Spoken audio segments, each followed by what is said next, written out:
네, 안녕하세요. 예, 드디어라고 얘기해야 되나? 13주가 됐네요. 그래서 오늘 이제 그동안에 했던 12번의 그 열린다 성경 이야기를 이제 정리하면서 그 에필로그, 우리가 뭐를 그동안 했었나? 또 그런 거를 좀 되돌아보는 그런 시간을 좀 갖도록 하겠습니다. 그래서 뭐를 좀 다시 생각할 수 있는지 한번 보면 12번을 이렇게 했어요. 1강부터 해서 절기는 2번 했고 성막 이야기, 성전 이야기 이런 이야기들을 쭉 거쳐왔죠.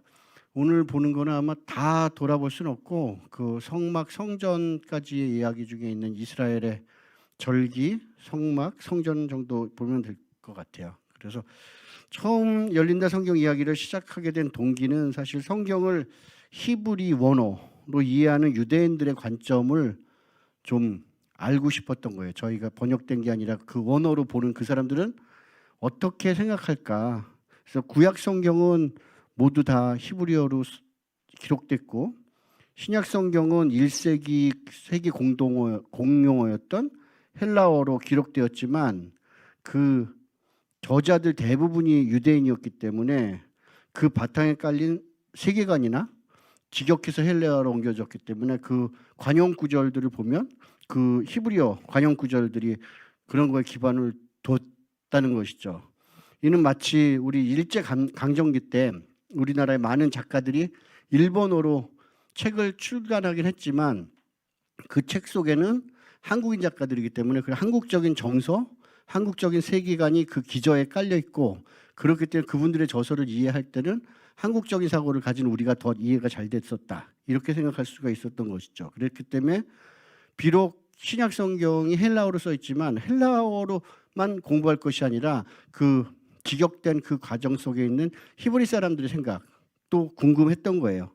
그리고 또 다른 그 성경을 유대인의 관점으로 공부하고 싶었던 이유는 천지를 창조하신 하나님의 의도 그리고 그분의 원대하신 구원 계획을 유대인들은 어떻게 해석하고 있을까? 예를 들어서 빛이 있으라 하셨던 그 말씀을 하나님은 어느 언어로 하셨을까요? 헬라어로 하셨을까? 영어로 하셨을까? 만일 그거를 외치셨다면 그거 저는 히브리어로 하지 않으셨을까 하는 생각도 드는 거예요. 왜냐하면 히브리어로 써 있으니까. 그래서 그거를 듣는 그 사람들은 어떤 생각을 하고 있을까 그런 게 궁금했었죠. 그래서 이제 12주를 돌아보며 얘기할 때 지난주에 좀 겹쳤었어요. 양떼 망대 얘기는 1강에서 했었죠. 그러니까 예수님 탄생의 비밀, 양떼 망대를 히브리어로는 믹달 에데르라고 얘기하는데 믹달은 워치타워예요. 그러니까 망대. 에데르는 플록스, 그러니까 양떼거든요. 그 양떼 망대를 믹달 에데르라고 하는데 베들레헴 지역에는 마치 냉면 사발 같은 이러한 지역이 있어요. 그리고 그 이런 냉면 사발 같은 그 가운데 저 믹달 에데르라고 한 그 워치타워가 양떼 망대가 서 있는 거예요. 그래서 거기 올라가서 목자들이 양들을 보다가 그 이제 해산할 때가 된 양이 있으면 저 망대 1층으로 데리고 와서 그 분만을 시키죠. 분만을 시키면 거기에서 이 사람들이 다 성전의 레위인들이었거든요. 그러니까 레위인들이기 때문에 이거를 여기 있는 양들을 여기서 잘 키워서 성전에 갖다 바치는 그 지역이에요. 왜냐하면 딴 데서 이게 안나스 제사장, 안나스의 상점이라고 얘기하는 그 성전 뜰에서 또 거래를 했는데 이 희생양들을 외부에서 온 거는 이 사람들이 흠을 잡아요. 여기는 뭐 점이 있고 흠이 있고 그러면서 자기들이 기른 양만 비싼 값으로 파는 거예요. 이제 이런 일들도 벌어졌던 지역이거든요.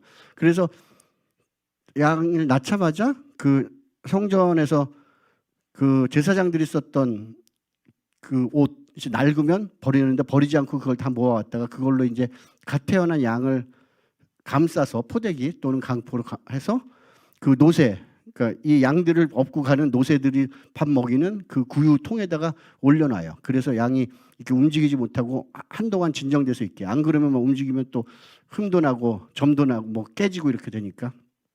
거기에 예수님이 태어나신 거죠. 그 자리에서. 그리고 예수님이 태어나시자마자 그 자리에서 그 희생 양들이 받쳐지는 그 모양 그대로 강포에 싸서 그 노새 구유에 이렇게 누워 있던 거예요. 그리고 그 목동들한테 천사가 얘기하기를 그것이 곧 너희에게 주는 표징이다. 사인이라고 얘기를 했어요. 그리고 그 얘기를 듣자마자 목동들은 뭐 그 갈등하지 않고 어딘지 딱 아는 거지. 오늘 베들레헴의 동네에서 구주가 나셨으니 너희가 곧 가서 어린아이가 포대기에 쌓여서 구유에 놓여 있는 것을 보면 그게 표징이다. 어떤 표징? 구주시라는 표징이다라는 걸 해서 이런 운명으로 태어나신 것을 지난주에 공부를 했어요. 근데 이 자리는 그렇죠. 하나님이 자기의 독생자를 이 땅에 보내시면서 여관에 잠잘 자리가 없어서 그냥 아무데나 마구간에 가서 자기의 독생자가 태어나게 하시진 않은 거예요. 하나님은 진짜 우리가 아이 하나를 낳아도 아이가 태어나기 전에 아이의 방을 다 꾸미고 침대를 만들어 놓고 아이의 베네저고리, 조그만 신발 뭐 다 사다 놓는데 하물며 우리 하나님이 자신의 독생자를 이 땅에 보내시면서 그렇게 아무렇게나 여관에 방이 없어서 아무것도나 마구간에서 나게 그렇게 하시진 않은 거죠. 어떤 계획이 있으셨냐 하면 이곳은 그 야곱이 사랑했던 아내 라헬이 요셉 동생 베냐민을 낳던 자리예요. 그래서 라반의 집에서 내려와서 세겜을 지나서 그 베델을 지나서 이 베들레헴으로 내려오는 길에 라헬이 해산할 때가 돼서 이제 베냐민을 낳았는데 여기서 낳고 라헬은 죽었어요. 막내를 낳고. 그러니까 막내는 엄마 젖도 못 물어본 거야. 그냥 죽은 거예요. 근데 이 벤이 아들이란 뜻이거든요.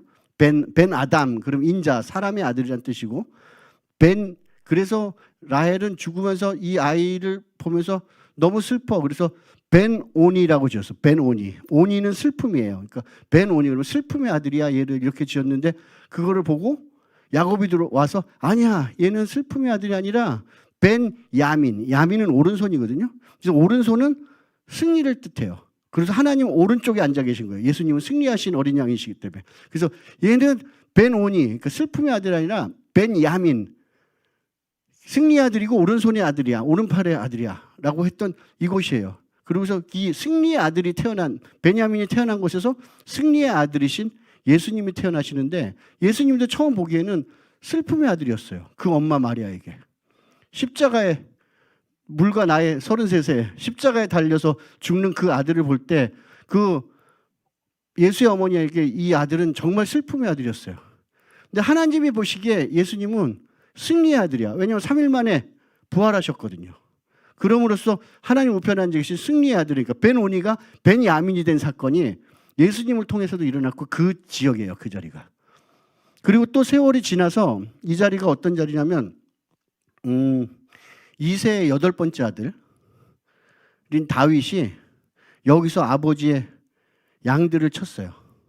그렇기 때문에 그게 어떻게 나오냐면 이제 그 골리앗과 전쟁이 있을 때 형들을 보러 이세가 아버지가 야 형들이 잘 전쟁터에서 잘 지내고 있는지 보고 와라. 그래서 가서 봤다가 골리앗이 막 이스라엘 사람들을 도발하는 걸 본 거예요. 보고서는 어린 소년 다윗이 나서죠. 사울왕이시여, 내가 나가서 저 할례도 받지 않은 이방인을 내가 때려 죽이겠습니다. 그러니까 네가 어떻게 죽이냐 했을 때 물맷돌 얘기를 하는 거예요. 임금님의 종인 저는 아버지의 양떼를 지켜왔습니다. 아버지 이세 양이에요. 자기 양도 아니야. 사자나 곰이 양떼에 달려들어 한 마리라도 물어가면 저는 곧바로 뒤쫓아가서 그놈을 쳐 죽이고 그 입에서 양을 꺼내어 살려내곤 하였습니다. 바로 이 자리, 아버지의 양떼 중에 한 마리도 잃지 않았던 이 자리. 예수님도 요한복음 17장은 대제사장적 기도거든요. 그러니까 십자가에 달리시기 전에 이 땅의 대제사장으로 예수님이 대표해서 하나님께 드리는 기도인데 요한복음 17장 12절에 이렇게 나와 있어요. 아버지 하나님, 당신께서 저에게 주신 그 사람들 중에 단 한 사람도 잊어버리지 않고 제가 다 지켰습니다. 그러니까 다윗이 하는 고백을 예수 그리스도가 똑같이 대제사장으로서 고백하는 거거든요. 그 자리가 바로 베들레헴이에요. 그리고 여기에 예수님이 태어나신 거예요. 그러니까 양떼 망대는 그냥 우연찮게 만들어진 것이 아니라 이미 야곱의 때부터, 그리고 다윗의 때부터, 그리고 예수님까지 무려 어떻게 치나요? 한 2000년 전부터 준비하신 거예요. 이 자리를. 그랬던 자리에 대한 양떼 망대 얘기를 했었고요. 그 다음에는 2강, 3강에서는 여기 안 넘어가다. 가끔 이래요.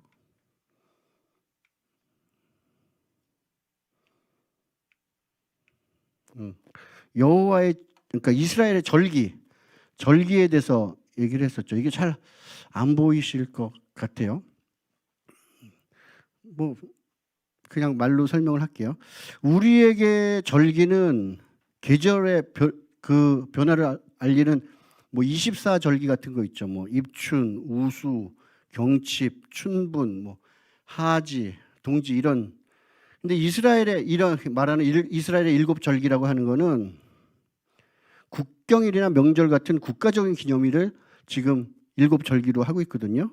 이스라엘 절기가 다른 나라의 절기와 다른 점은, 다른 나라의 절기들은 사람들이 뭐 국회를 통하거나 하여튼 사람들이 합의해서 정했다면, 이스라엘의 절기는 레위기에 하나님이 친히 날짜를 정해서 유대인들에게 알려주셨다는 거예요. 그래서 이스라엘의 절기를 여호와의 절기다라고 얘기를 해요. 그러니까 세상 기념일들은 어떤 사건이 일어나면 그 사건을 잊지 말고 우리가 기억하자, 기념하자 하는 뜻으로 기념일을 제정했는데, 여호와의 절기는 하나님이 미리 날짜를 정해 놓으시고, 어떤 거는 몇 달 전, 어떤 거는 수백 년 전, 심지어 어떤 거는 1000년 전에 그 날짜를 정해 놓으시고 특정 사건을 그 날짜에 맞춰서 정확히 이루신다는 거예요. 그래서 하나님이 얘기하는 거죠. 너희는 나를 시험해봐라. 세상 어떤 신이 미리 날짜를 정해놓고 그날 저런 역사적인 사건이 벌어지게 할 수 있는 신이 있는지. 창조주만이, 올마이리 갓, 엘샤다이만이 이 일을 할 수 있는, 전능자만이 할 수 있는 일이야 라고 하나님이 얘기하시는 거예요. 예를 들어 미국은 자신들이 독립한 7월 4일을 기념해서 독립기념일, 우리 같으면은 기미 만세 사건이 난 3월 1일을 기념해서 3.1절 이렇게 정하시는데, 하나님은 이렇게 얘기해요. 이달을 너희 이스라엘 민족의 첫 번째 달로 잡고 이달의 10일 날 각 집마다 어린 양 한 마리를 갖다 놔. 그리고 14일 날 어린 양을 잡아. 그리고 그 피를 바르는 이러이러한 순서 때 내가 출애굽 사건을 일으킬 거야. 그리고 이거를 유월절이라고 부를 거다라고 얘기를 해서 그 말대로 했더니 진짜 14일 날 하나님이 예정하신 그 어마어마한 사건이 벌어진 거예요. 모든 장자가 죽고 이스라엘이 출애굽해서 엑소더스에서 나오는 그 사건이 벌어지는 거죠. 그리고 그거로부터 1500년이에요. 1500년의 세월이 흘러서 그 제사장들이, 또 본디오 빌라도가 예수님을 집행하는 그날이 6월절이에요. 하나님이 얘기하신 그날이야. 1500년이 지났는데 딱 그날에 가서 또 딱 날이 갖다 맞춰버린 거예요. 같은 날짜가 된 거예요. 그리고 초실절은 뭐냐면 요 봄절기 중에 6월절로부터 시작되는 일주일의 기간을 무교절이라고 얘기하거든요. 무교절의 기간이 있고, 그 기간 중에 첫 번째 보리단을 바치는 날이에요. 그날은 뭐냐면 보리 추수의 풍년, 수확을 위해서 게네사렛 평야에서 난 그 첫 번째 보리단을 예루살렘까지 와서 그거를 소재로 하나님께 올려드려요. 그 얘기는 뭐냐면 이 대표성의 원칙이에요. 이 보리단 하나가 하나님께 올려짐으로써 앞으로 추수할 모든 보리단은 하나님께 올려질 것입니다라는 거야. 그날 바로 그 초실절 첫 번째 보리단이 바쳐지던 그날 예수 그리스도께서 첫 번째 부활로, 인류의 첫 번째 부활로 하나님한테 올라갔어요. 그거는 대표성의 원칙이에요. 이 한 분이 부활함으로써 앞으로 하나님의 백성들은 모두 이렇게 부활할 것입니다라는 상징이 된 거예요. 그러니까 그러니까 하나님이 1500년 전에 제정하셨던 초실절이 그림자였다면 예수 그리스도의 부활이 그거에 대한 실체가 된 거예요. 실체. 그러니까 그림자가 있다가 실제가 온 거예요. 이런 일들이 벌어졌어요. 그리고 1500년 전에 거기로부터 초실절로부터 이제 오메르라는 숫자를 세요. 오메르는 보리인데 오메르 1, 오메르 2, 오메르 3 해서 7번의 안식일이 지나니까 49일이 지나죠. 그거를 77절이라고 불러요. 그리고 그 49가 채워진 그 다음 날 오순, 수는 열이라는 숫자거든요. 그래서 사순절 하면 40일이고 오순절 그러면 50일. 그래서 영어로도 펜타코스트예요. 펜타코스탈이라고 하는 게 50이거든요. 펜타코스트가 된 날, 그날 1500년 전에 뭐가 있었냐면 시내산에서 십계명이 왔어요. 십계명이 이스라엘 백성들에게 주어진 날이에요. 그리고 1500년 후에 그 오순절 날 마가의 다락방 성령 강림 사건이 벌어진 거예요. 기가 막히게 그 날짜에 맞춰서 사건들이 벌어져요. 이게 봄절기예요. 그러니까 이스라엘의 7절기 중에 4번째 메노라 등대로 치면 가운데 있는 등대까지가 현재까지 벌어진 일이에요. 그리고 앞으로 벌어질 일은 Second Coming Jesus. 그러니까 다시 예수님이 재림하실 때 벌어질 일들이 나팔절, 7번째 나팔 부실 때 예수님이 모든 천사들과 함께 하늘에서 공중으로 오시죠. 그 다음 욤키푸르라고 하는 대속죄일, 대속죄일에 그건 심판의 날이에요.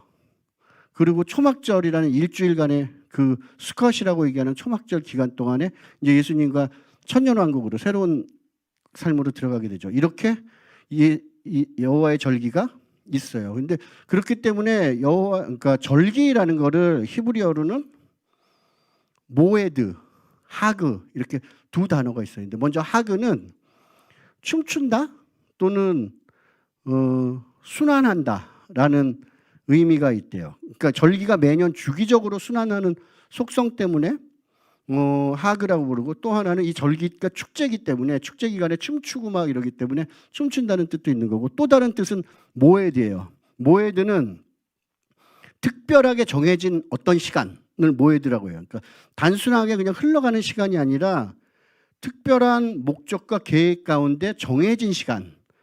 그러니까 이스라엘 절기를 정하신 창조주 하나님의 목적과 계획이 담겨 있는 시간을 모에드라고 얘기하고, 이게 절기예요.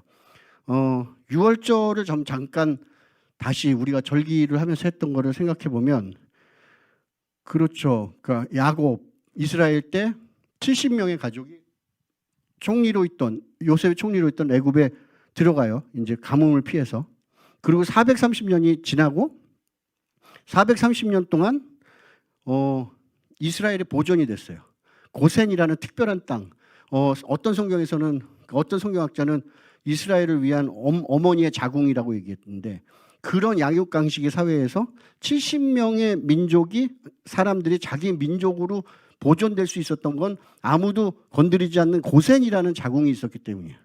그래서 430년이 지나니까 이 사람들이 대략 장정만 60만 명, 전체 인구를 합치면 200만 명이 된 거예요.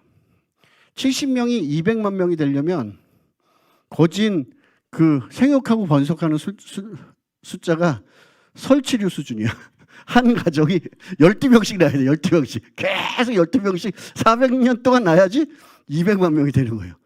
그러니까 그러한 게 돼서 이제 이 사람들이, 그러면서 그 왕이 바뀌고 요셉을 알지 못하는 왕이 왔고, 그러면서 핍박이 심해지자 그 신음소리를 하나님이 들으시고, 이제 이 어머니의 자궁으로부터 이들을 출산해내겠다. 내가 그 홍해를 갈라서 양수가 터지고 쏟아져 나오는 거거든요. 세상 가운데로 침노하듯이 세상 가운데로 이스라엘 민족이 나오기 시작하는데, 그거를 위해서 이미 9가지 재앙을 했어요. 무슨 피, 뭐 개구리, 메뚜기, 뭐 우박, 어둠, 파리, 독정, 뭐 다 했어. 그리고 이제 마지막이 장자, 그 첫 장자가 다 죽는 날이에요.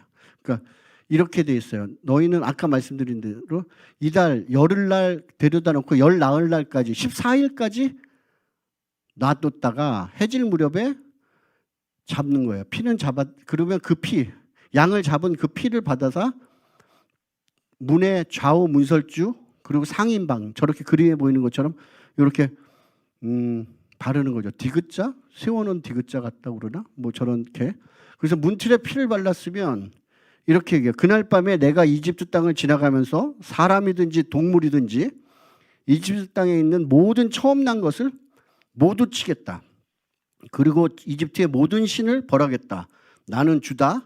그래서 문틀에 피를 발랐으면 이것은 너희가 살고 있는 집의 표식이니 내가 이집트의 땅을 칠 때 피를 보고 내가 너희를 치지 않고 넘어갈 터니까 피를 보고 넘어가는 거예요. 그러니까 유월절은 지나갈 유에다가 뛰어넘을 월이에요. 그러니까 일치월장한다고 그러잖아요. 아니면 담을 뛰어넘었다 할 때 월담했다고 그러잖아요. 그러니까 뛰어넘는 거예요. 그러니까 지나가는데 어떻게 지나가냐면 뛰어넘어서 지나간다.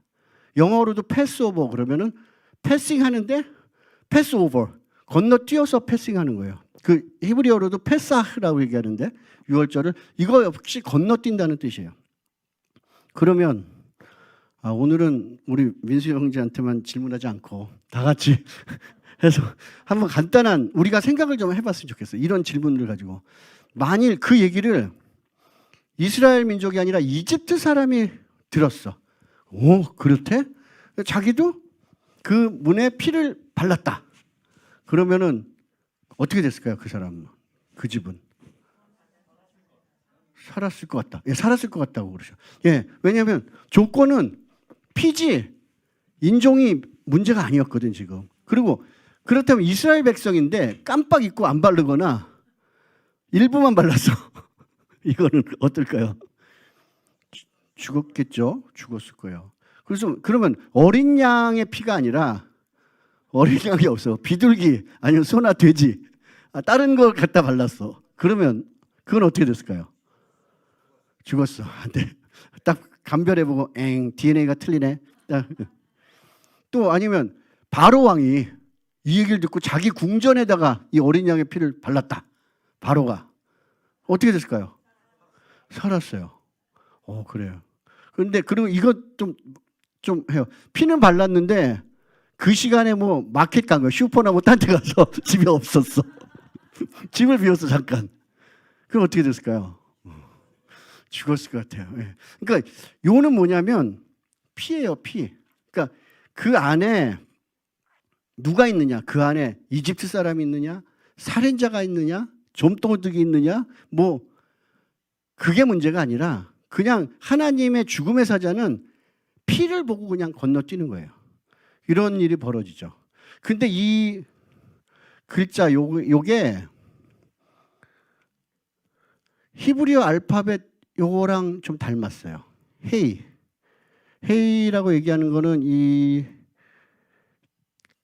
글자인데 요거는 그러니까 히브리어는 표의 문자이기도 해요. 뉴메릭 그러니까 숫자 값 되지만 표의 그러니까 우리 한글은 알파벳은 표음 문자죠. 발음 키워예요. 근데 표의 문자는 뭐냐면 글자 하나하나에 뜻이 있는 거예요. 중국 한자 같은 거. 그러니까 이게 우리한테는 쉬워요. 한자 문화권이니까. 근데 미국, 영국 이 서방 사람들은 좀 힘들어. 이 표의 문자, 그러니까 활자 하나하나에 뜻이 있다는 게. 근데 뜻 중에 하나는 몇 가지 뜻이 있는데 behold, 그러니까 주목해서 보는 거예요. attention을 가지고 주목해서 보는 거라는 뜻이 있고 또 하나는 breathe라고 얘기하는 숨 쉬다, 호흡이란 뜻이 있어요. 근데 성경에 보면 이 호흡과 관련된 하나님의 호흡과 관련된 몇 가지 사건들이 나오죠. 하나는 창세기 2장에 주 하나님의 땅의 흙으로 아담은 그냥 사람이라는 뜻도 있고 아담아는 흙이라는 뜻도 있거든요. 그 아담아로 아담을 지으신 거예요. 아담아로 아담을 지으시고 그 코에 생명의 기운, 호흡을 집어넣으시니 다른 성경책에는 사람이 생령이 된지라 생명체가 되었다라고 얘기하는 하나님의 호흡이 들어가니까 흙이 아담아가 아담이 돼버린 거예요. 흙이 돼버린 똑같은 것도 있어요. 마른 뼈가 군사가 돼버려요. 에스겔서 37장에 보면은 너 에스겔아 이 마른 뼈들이 어떻게 해야지 이 군사라가 되겠냐? 그러면서 생기야 불어라 하면서 생기를 불어넣으니까 비로소 그들이 다 살아나서 하나님의 군대가 되는 사건이 벌어져요. 생기. 그래서 부활하신 예수님이 무서워서 숨어있던 제자들에게 찾아오셨어요. 그리고 너희들의 평강이 있을지어다 아버지께서 나를 보낸 것 같이 나도 너희를 보낸다. 그 전까지는 숨고 다 없어지던 제자들이었는데 그리고 저희를 향하여 숨을 내쉬며 성령을 받으라 했고 오순절 그 사건에서 성령을 받고 난 후에 제자들은 완전 바뀌었어요. 무섭지가 않아. 두려움이 없어졌어. 그리고 다들 순교할 때까지 순환과 고난을 받았거든요. 자진해서. 그런 숨을 내쉬는 사건. 예수님이 제자들을 향하여 숨을 내쉬며 하는 이 사건들이 다 하나님의 호흡이에요. 그 호흡 사건이 H라고 얘기해. 헤이 사건이 아브라함과 사라한테도 일어났어요. 그러니까 원래 아브라함은 이름이 아브람이었는데 하나님이 이제부터 너의 이름은 아브람이 아니라 아브라함이라고 해요. 그리고 너의 아내 사레도 사레라고 하지 말고 사라흐라고 얘기하면서 이름에다가 알파벳 헤이를 넣어줘요. 그러니까 아담과 하와의 범죄 이후로 모든 인류는 죽을 수밖에 없는 거거든요. 그런데 하나님이 처음 자신의 선택된 민족을 부르시면서 이들에게는 이제 생명이 들어가는 거예요. 죽을 수밖에 없었던 인류 중에 특별한 사람을 지정해 가서 하나님의 호흡을 집어넣고 이들로부터 모든 생명이 나와서 이들이 복의 근원이 되고 이 복의 근원을 통해서 하나님의 생명이 이 땅 가운데로 침투해 들어오는 사건이 벌어지기 시작하는 시작점이거든요. 그렇기 때문에 아브라함이 되고 사레가 사라흐가 되면서 하나님의 호흡이 이들 가운데로 들어오고 이게 선민들이 되어서 내려온 거예요. 족보가. 이렇게 내려온 거예요. 그래서 구원의 조건, 유월절에 그러니까 유월절은 예수 그리스도의 보혈의 피 사건에 대한 강력한 예시거든요. 유월절 어린 양의 피라고 얘기하는 거. 그러니까 뭐냐면 우리가 똑같아요. 예수 그리스도를 믿음으로 말미암아 우리 심령에 예수의 보혈의 피가 그려져 있으면 사망 권세가 우리를 덮치고 들어올 때 예수 그리스도의 우리 심령에 새겨진 예수의 보혈의 피 때문에 죽음의 악한 영이 우리를 덮치지 못하고 건너뛰는 거예요. 죽음이 건너뛰는. 그건 나의 어떠함과는 상관없어.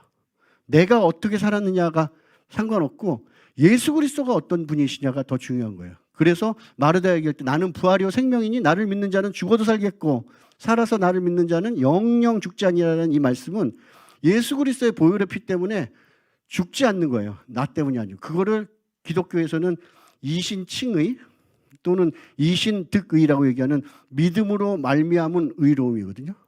그래서 에베소서에서 이렇게 얘기해요. 여러분은 믿음을 통하여 은혜로 구원을 얻었습니다. 은혜는 뭐냐면 보혈의 피의 은혜야. 믿음은 뭐냐면 그 은혜를 취하는 거예요. 믿음으로 취해서 내 심령판에 그리는 거예요.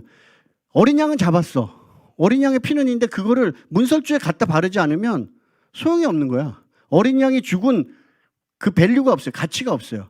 어린 양이 죽은 거를 믿음으로 내 문설주와 문인방에 발라야지 효과가 나는 거예요. 그게 믿음을 통해서 은혜로 구원을 얻었다는 얘기죠. 그래서 이것은 여러분에게 난 것이 아니요 하나님의 선물입니다. 우리 때문에 된 게 아니에요. 하나님은 그냥 거저 주시는 거예요. 선물은 이유 없이 주는 거예요. 내가 잘하고 못했고가 떠나서 그냥 주는 게 선물이에요. 그래서 행위에서 난 것이 아닌다. 그렇기 때문에 아무도 자랑할 수가 없습니다. 행위 때문에 만일 율법을 잘 지켜서 뭐 11조를 잘해서 뭐 어려운 이웃을 많이 도와줘서 행위를 됐다면 행위를 된 사람이 행위가 따르지 않았던 사람들을 흉볼 거 아니에요. 아니면은 놀릴 거 아니야. 급봐라. 근데 그렇게 된 게 아니라는 거예요. 행위랑 상관없는 거야. 그거를 지금 예시적으로 강력한 예시로 보여주고 있는 게 유월절 사건이거든요. 그래서 그런 얘기를 했고 그 다음에는 우리가 이 얘기를 했었어요. 하나님이 인류들에게 하나님 자신의 이름을 알려주신 적이 있어요. 근데 유대인들은 율법 10계명 제3계명이 뭐냐면 너희는 너희 하나님 여호와의 이름을 망령되이 부르지 말라라는 10계명의 제3계명 때문에 이렇게 하나님의 이름을 가르쳐 주셨는데도 이 이름을 부르지 못해. 그냥 하늘이 아니면 Lord 주님이라고 얘기하지 이렇게 얘기를 안 해요. 근데 요거는 그 테트라그라마톤이라고 그래요. 테트라가 왜 사잖아요. 뭐 테트리스 그러면 사각형, 직사각형이 계속 내려오는 게임이잖아. 그 테트라는 4개거든요. 4개의 단어인데 이렇게 얘기해요. 셋한테. 셋은 아담의 아들 셋, 그 셋의 아들 에노스, 그러니까 아담의 손자죠. 때 이미 여호와라는 이름이 있었어요. 그런데 홍수 때 여호와라는 이름이 없어진 거야, 사람들에게서. 그랬다가 하나님이 다시 그 모세에게 알려줘요. 내 이름이 여호와다. 근데 여호와가 이렇게 쓰거든요. 그 첫 번째 그 따옴표 같기도 하고 쉼표 같기도 한 게, 히브리어는 왼쪽에서 오른쪽으로 읽는 게 아니라 오른쪽에서 왼쪽으로 읽어요. 우리랑 반대쪽에서 읽어오거든요. 첫 번째 그 점 하나 있는 걸 여드라고 해요. 여드. 뭐 그 여드의 뜻은 뭐냐면 손이나 손바닥이에요. 아까 왜 헤이가 비홀드였잖아요. 이렇게 주목해서 봐라 하는 게 헤이였다면, 여드는 손이나 손바닥이고 비홀드고, 그다음에 바브는 저게 히브리어 6번째 그 알파벳인데, 저거는 훅, 그러니까 갈고리 또는 네일, 그러니까 네일, 못이죠. 못이에요. 그리고 behold, 다시야.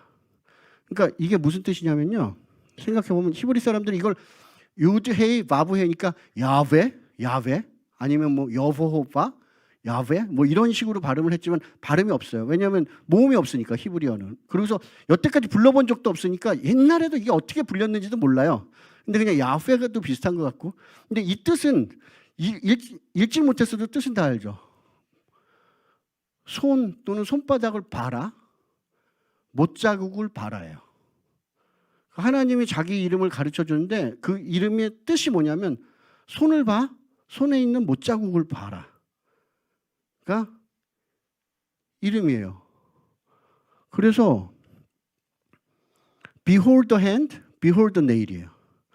예수님이 부활하신 다음에 제자들에게 왔는데 제자들이 예수님인지 못 알아봤어. 그러고서 의심했어. 그러니까 너희가 어째 마음에 의심하느냐 하면서, 뭐냐면 이렇게 되는 거잖아요. 경찰입니다 할 때 경찰 배지를 보이거나, 아니면 뭐 국세청에서 왔습니다, 국세청 신분증을 보이거나, 예수님이 자기 스스로를 나타내시면서 예수님의 신분증 배지가 뭐냐면 나를 봐, 자기 하나님의 이름이야. 그거를 예수님이 보이면서 이게 나야 라고 얘기하는 거예요. 손바닥에 난 못자국을 보면서 내 손을 봐라, 내 못자국을 보라가 본인 이름이 된 거야. 이 이름은 언제 주셨냐면 아담의 때에 준 거야. 아담의 때 하나님이 이미. 그리고 도마에게도 얘기해요. 내 손을 보고 나인 줄 알아라. 그리고 믿음 없는 자가 되지 말고 믿는 자가 되라 얘기하시는데, 그 예수님이 스스로의 정체성을, 아이덴티티를 얘기하실 때 손에 난 못자국이 본인 이름이에요. 이 사건을, 그 예수님이 십자가 달려 죽은 사건은 사탄이 이렇게 해서 예수님을 죽이면 모든 게 끝날 줄 알았는데, 모든 사탄의 괴계를 도리어 합력해서 선으로 이루시는 하나님의 지혜는 언제부터 있었다고요? 창세 때부터 있었어요. 아담의 때부터 있었어요. 그래서 뭐냐면 already but not yet에 보면 하나님의 구원 계획은 창세 때부터 있었던 거예요. 이미. 그 얘기는 구원 계획이 있었다는 거는 종말이, 새하늘과 새 땅이 창세 때 이미 존재했다는 거죠. 창세 때 이미 종말이 존재하고 있었어요. 그래서 다른 말로는, 이건 좀 어려운데 나중에 하죠. 그래서 하여튼 그 종말론이 구원론을 견인하는 거예요. 더 종말이 더 빨리 이미 존재했던 거죠. 그거는 다음에 한번 기회가 되면 요 에스카톨로지 프로시스 소테리올로지라는 요 신학적인 거에 대해서는 한번 다시 시간이 될 때 한번 얘기를 했으면 좋겠어요. 그런 게 있고, 그 다음에 4강과 5강에서는 성막과 성전에 대한 이야기를 했었죠. 하나님이 시내산에서 모세에게 하늘 실제 보좌를 보여주시고, 출애굽기 24장에 보면 그 25장에 이렇게 해요. 내가 그들 중에 거할 성소를 그들이 나를 위하여 짓되 물은 내가 너에게 보여주는 모양대로 장막을 짓고 기구들도 그 모양을 따라 지을지어다 하면서 이렇게 하나님이 하나하나 가르쳐 줬어요. 그 사이즈까지도, 위치까지도. 그리고 성막의 구조와 제사는 인간이 하나님께 나아가는 방법이에요. 어떻게 하나님을 만나니, 너희가 나를 어떻게 만날지 보면은, 보신 것처럼 성막에 들어서면 먼저 번제단을 만나게 되고, 그 번제단이 지난 다음엔 물두멍이 있어요. 이 번제단은 중생이 평생에 한 번 그리스도의 보혈로 인해 구속받는 속죄 제사를 의미하고, 물두멍은 성도가 지속적으로 매주 아니면 항상 드리는 회개 기도, 손과 발을 닦는 그 회개 기도를 상징해요. 그리고 물두멍을 지나서 성소로 들어가면, 이거 이제 성전 기물들이 쫙 보이는데, 그 성전이 동쪽으로 나 있기 때문에 우리는 지금 서쪽에서부터, 그러니까 동쪽에서부터 서쪽으로 이렇게 진행하면서 들어가는 거거든요. 그래서 번제단과 물두멍 맨 밑에 있는 거 지나면 오른쪽에 들어가서 오른쪽, 그러니까 북쪽에는 진설병 상이 있죠. 진설병 상이 있고, 예수님은 스스로를 내가 곧 생명의 떡이다 라고 얘기하면서, 내게 오는 자는 결코 줄이지 아니할 것이요 나를 보는 자는 영원히 목마르지 않을 것이다 하면서 스스로 예수님이 떡이라고 말씀하셨어요.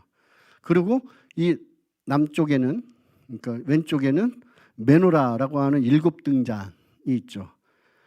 이사야서 11장에 보면은 이 메노라는 하나님의 7영, 즉 여호와의 영, 지혜와 총명의 영, 모략과 재능의 영, 지식과 여호와를 경외하는 영, 이렇게 7가지 영을 상징한다라고도 돼 있고, 사도 요한은 계시록 4장에 보면 이제 하나님이 이리로 올라오라 해서 하나님이 계신 보좌에 올라갔더니, 계시록 4장 5절엔 이렇게 돼 있어요. 보좌로부터 번개와 음성과 오랫소리가 나고, 보좌 앞에 켠 7등불 7이 있으니 이는 하나님의 7영이라. 그러니까 등불 7이 있어요. 그것이 메노라였고, 아마 그 모세는 하나님이 보여주신 그 7 보좌 앞에 있는 걸 보고 그거에 대한 그림자로 이 땅에다가 저 7등대를 만든 거죠. 그렇고, 그러니까 성소 위에 있는 7등불, 그리고 또 7등잔은 아까 얘기하신 대로 여호와의 7절기를 나타내기도 해요. 이렇게 된 게 있고, 그 정면에는 분향단 또는 금향단, 그 금으로 이렇게 한 향단이 있어요. 이 향단은, 금향단은 요한계시록 5장 8절에 이렇게 얘기해요. 네 생물과 24 장로가 각각 검은 고와 향이 가득히 담긴 금 대접을 가지고 어린 양 앞에 엎드렸습니다. 그 향은 곧 성도들의 기도입니다. 그래서 검은 고와 그 금 대접, 그래서 우리가 드리는 예배 중에 하프 앤 볼 예배가 있잖아요. 하프 앤 볼 예배가 그거거든요. 검은 고와 하나님 앞에 드려지는 아름다운 향기, 그거 향기가 기도라고 얘기를 해요. 그러니까 성막에 여기 있는 모든 순서는 하나님 자신이 직접 베푸시는 은혜지만, 오직 이 분향단은 성도가 하나님께 드리는 기도, 그리고 그렇기 때문에 하나님이 이거를 아름다운 향기라고 말씀을 하세요. 그리고 이제 요거가 지나면 성막의 세 번째 휘장이죠. 처음에는 보면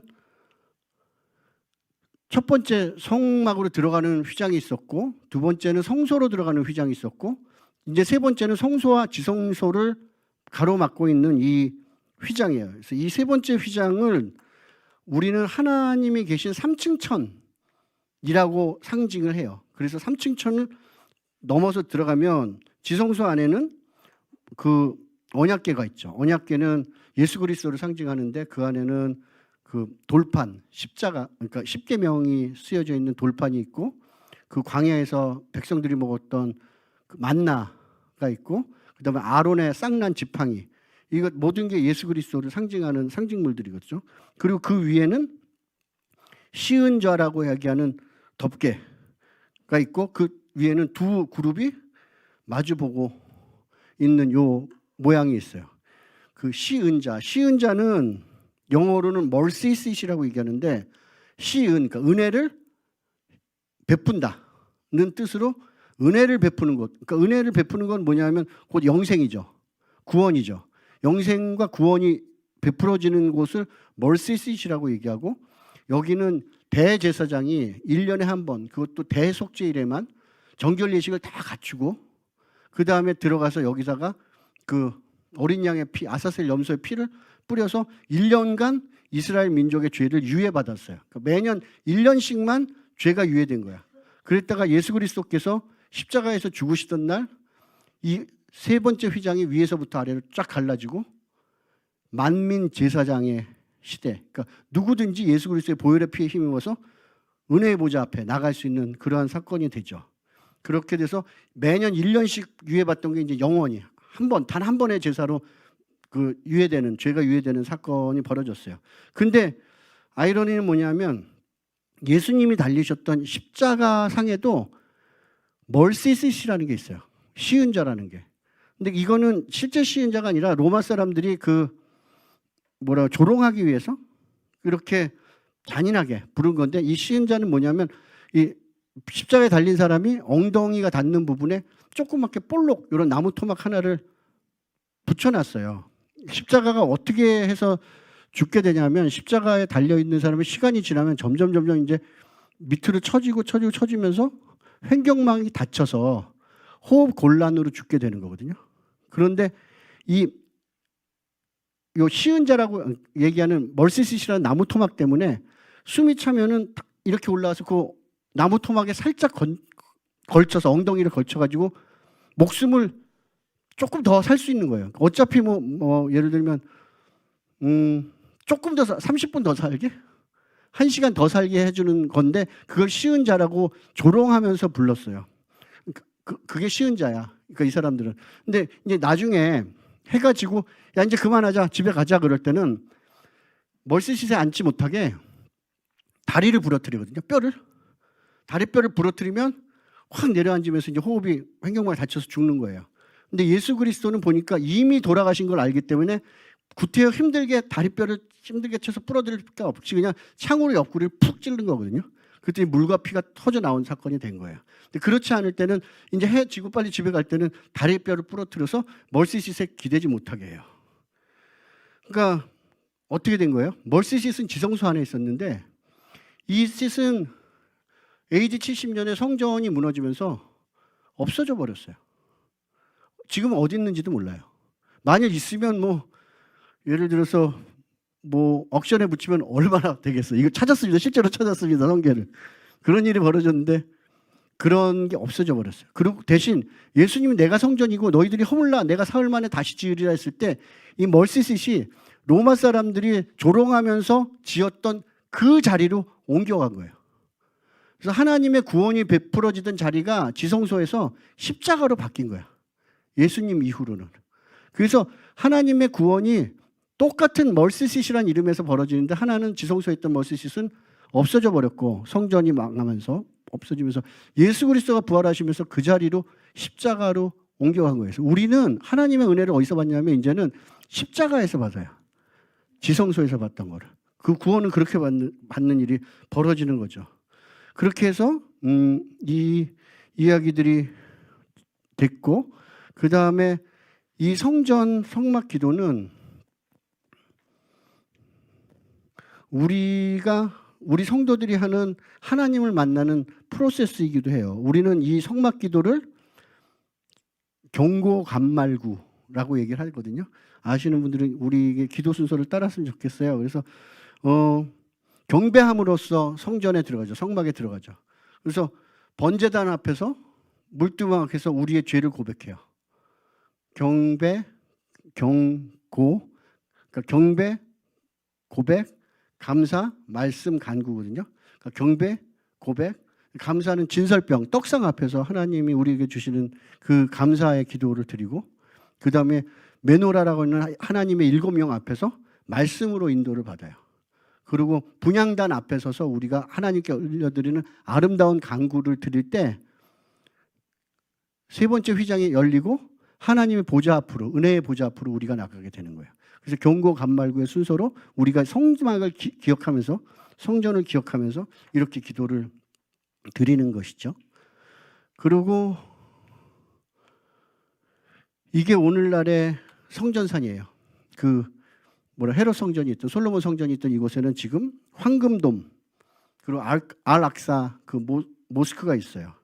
이 황금도는 서기 638년에 이슬람 전사들이 예루살렘을 정복하면서 세웠는데 이 황금돔 안에는 보이실지 모르지만 이 파운데이션 스톤이라고 얘기하는 바위가 있어요. 이렇게 보시면 요게 바위예요. 그러니까 이 사람들도 요게 중요한지 아니까 이 위에다가 이렇게 딱 황금돔으로 덮어서 자기네 모스크를 만든 거거든요. 그러니까 이 파운데이션 스톤이 왜 중요하냐면 이거는 단순한 바위가 아니라 그 엄청나게 큰 바위산 이 밑으로 붙어 있는 거에 정상 부분이에요. 그러니까 수면 위로 드러난 빙산의 일각이라면 요거는 지표면 위로 드러난 바위산의 일각이에요. 근데 여기는 이게 중요한 이유는 아브라함이 이삭을 바쳤던 모리아산의 정상이 이 바위예요. 그러니까 성전산의 옛 이름은 모리아산이거든요. 하나님은 아브라함에게 이렇게 네 독자 이삭을 데리고 모리아 땅으로 가서 내가 내게 일러준 한 산 거기서 그를 번제로 드려라 얘기를 하고 아브라함은 이삭을 데리고 브엘사바에서부터 헤브론 사흘길을 걸어서 여기 와서 모리아산에서 드렸어요. 그러니까 모리아산은 아브라함이 독자 이삭의 죽음과 부활을 본 곳이에요. 왜냐하면 하나님은 이 아이를 이삭을 통해서 나는 자식들을 통해서 이 인류가 구원됐다는 걸 예언을 주셨기 때문에 이삭을 죽여도 다시 살려서 돌려보내 주실 거라는 걸 믿었다는 얘기예요. 히브리서 11장에 보면. 그래서 이 사건은 하나님 구속 사역에 대한 강력한 예표, 그 십자가에 대한 그 강력한 예시, 그림자가 바로 그 모리아산에서 바쳐진 이삭의 사건이거든요. 하나님의 독생자 예수를 통해 이루어질 하나님의 구원 계획, 이거는 독자 이삭을 통해서 나타났고 이러한 역사적인 장소에 하나님은 자신의 임재의 상징인 성전의 기초를 놓도록 하셨어요. 그리고 다윗이 그 오르난 여붓사람 오르난의 타작 마당을 샀던 이야기들이 쭉 있고 그렇기 때문에 아들 솔로몬은 그 아버지 다윗이 정해준 요 여부스의 타작 마당 금 600세겔을 주고 산 이 자리에다가 그 성전을 짓고 정확하게 지성소에 언약궤가 저 위에 딱 있었어요. 그러니까 이삭이 드려졌던 그 파운데이션 스톤 위에 언약궤가 딱 자리를 하고 있었던 거죠. 그리고 또 예수님이 다시 오실 때 감람산 올리브 마운트죠. 위로 강림하시면 이렇게 해서 성전 동문을 통해서 이리로 들어오셔서 저 자리, 저 파운데이션 스톤 위에 예수님이 보좌를 해서 좌정하실 거라고 예정돼 있어요. 그러니까 이것이 성전에 대한 얘기예요. 예수님이 이 땅에 계실 때 성전에서 했던 유명한 사건 중에 하나는 예수님이 하신 생수의 강 비유죠. 생수의 강. 명절 끝날, 곧 큰 날에 요한복음 7장 37절 38절인데 예수께서 외쳐 이르시되 누구든지 목마른 자는 내게로 와서 마셔라. 나를 믿는 자는 성경의 이름과 같이 그 배에서 생수의 강이 흘러나오리라. 이 명절 끝날은 뭐냐면 가을 절기인 초막절, 아까 일주일간 드려지는 초막절의 마지막 날을 명절 끝날이라고 얘기해요. 그러니까 초막절 기간 동안 70마리의 황소가 드려졌는데 이는 창세기 10장에 열거된 70개 열방을 상징한다고 그래요. 그래서 첫날은 황소 13마리를 잡고 일주일 중에 둘째 날은 12마리, 셋째 날은 11마리, 넷째 날은 10마리, 9, 8, 7마리를 잡으면 7일 동안 몇 마리가 될까요? 그러면 70마리가 되는 거예요. 그러니까 13에 7 더하면 20, 12에 8 더하면 20, 11에 9 더하면 20. 그 가운데 10마리 하니까 20, 20, 20, 10 하면 70마리가 되는 거예요. 13마리부터 해서 한 마리씩 줄여가지고 잡으면 7일 동안에 70마리를 잡았대요. 예수님이 그 성전, 이게 성전이거든요. 그 헤롯 성전. 그러니까 나중에 이제 헤로디안 성전은 원래 솔로몬 성전보다 훨씬 증축했어요. 근데 이 사람은 유대 사람이 아니니까, 에돔 사람이니까 막 자기가 이제 온갖 기술을 부려서 막 화려하게 했지만 결국 저 지성소는, 저 안에는 다 그 정육면체로 되어 있거든요. 그래서 번제단과 물두멍이 있는 제사장의 뜰, 이게 잘 보이실지 모르겠지만 여기까지를 이방인의 뜰이라고 해서 이방인들도 여기까지 들어올 수 있었어요. 그 다음에 여인의 뜰은 요 바깥쪽이에요. 여기. 그 다음에 이스라엘의 뜰은 이스라엘 남자들만 들어갈 수 있는데 거기는 번제단까지예요. 왜 번제단까지만 허락했냐면 번제단에서 양을 잡을 때 제사장들이 직접 양을 이렇게 안 하고 그 희생제물을 가져온 사람들이 죽이고 가죽을 다 벗기고 각을 뜨는 것까지 하고 제사장들은 피만 받아요. 아니면 각 떠놓은 다 정리해 놓은, 그러니까 내장 다 빼버리고 씻어버리고 이런 거 다 가져온 사람이 직접 하고 제사장들은 그 제단에 관련되는 일만 했기 때문에 여기까지는 들어와야 되는 거예요. 그 양 잡는 데까지는. 그러면 이제 번제단 뒤쪽으로는 제사장의 뜰이라고 그래서 제사장들만 들어가서 할 수 있었는데 요 초실절 기간 중에만 모든 사람들한테 여기가 오픈이 돼요. 그 축제가 되는 거예요. 축제가 되는 이러한 일이 벌어지죠. 보통 이 기간 동안에 하는 첫 번째 행사는 물을 붓는 그 관제, 리베이션이라고 얘기하는데 물이 아니라 원래는 술을 붓죠. 포도주를 붓는 건데 그럴 때 이 술만 붓는 게 아니라 요 초실절 때는 물이랑 섞어서 했어요. 왜냐하면 이 기간이 지나면 이제 우기가 오고 이른 비를 바라는 기후제예요. 그래서 이때부터 우기 동안에 비가 잘 와야지 이제 1년 농사가 준비가 되는 거거든요. 근데 그 물을 어디서 띄웠냐면 이게 다 여기가 실로암이에요. 실로암에서 여기까지가 엄청나게 가파른 언덕이거든요. 그래서 여기까지 올라와서 아까 말한 요 제사장의 뜰까지 들어와서 하는 거예요. 제사장과 일반 사람들이 다 같이 여기서부터 물을 퍼가지고 올라와요. 이 가파른 언덕을. 근데 이 실로암이 지난번에도 말씀드렸나? 샘물이 아니에요. 뭐냐면 저수조예요. 그러니까 이 옛날에 히스기야 때 외침에 대해서 공성전을 하려니까 물이 있어야 되는데 물이 없으니까 이 뒤에 있던 기혼샘에서 지하로 땅굴을 팠어요. 그래서 여기까지 갖다 놓은 거야. 그래서 기혼샘 물을 여기다 받아놓은 이거는 보관소예요. 바가지 아니면 저수조 이런 거죠. 그러니까 물의 근원은 실로암이 아니라 기혼샘이 된 거죠. 근데 이제 여기 서서 명절 끝날, 그러고서 그날은 또 어떤 일이냐면 관제랑 함께 버드나무를 잘라다가 거기다 넣고 하루에 한 바퀴씩 돌아요. 7일 동안. 그랬다가 마지막 명절 끝날, 큰 날은 큰 구원의 날이란 뜻인데 7번 돌면서 이제 물의 축제를 하는 거거든요. 막 퍼온 물을 막 뿌리면서 7번 돌면서 하는데 그때 예수님이 명절 끝날, 곧 큰 날에 예수께서 서서 외쳐 이르시되 누구든지 목마르거든 내게 와서 마셔라. 나를 믿는 자는 성경의 이름과 같이 그 배에서 생수의 강이 흘러나오리라 하는 거거든요. 말한 것처럼 실로암 물이 원천이 아니고 실로암 그렇죠. 저 기온샘이 원천이듯이 그 너희 믿는 사람에게서 배에서 생명의 강이 넘쳐나오라 하지만 그 원천은 뭐냐 하면 예수님이에요. 거기서부터 원천에 나오는 거죠. 그렇게 예수님의 명절 큰 날에 얘기를 하는데 여기까지 할 수 있을지 조금 시간 오버돼도 좀 하겠습니다. 성경에 보면 물에 대한 서사가 나와요. 그러니까 성경은 시줄과 날줄이 있는데 시줄과 날줄을 맞춰보면 창세기 얘기가 계시록까지 그대로 이어져요. 그런 여러 가지 얘기들이 있어요. 결혼 이야기도 있고 그런 신부 이야기, 또 하나가 생수의 강, 물에 대한 이야기인데 창세기에 이렇게 나와요. 창세기 2장에 보면 강이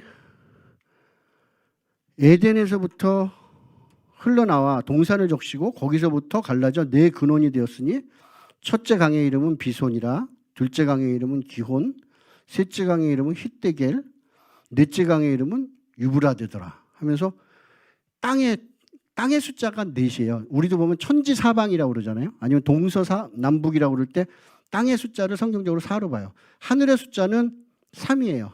3층천이라고 얘기하는 3층천이고, 그래서 그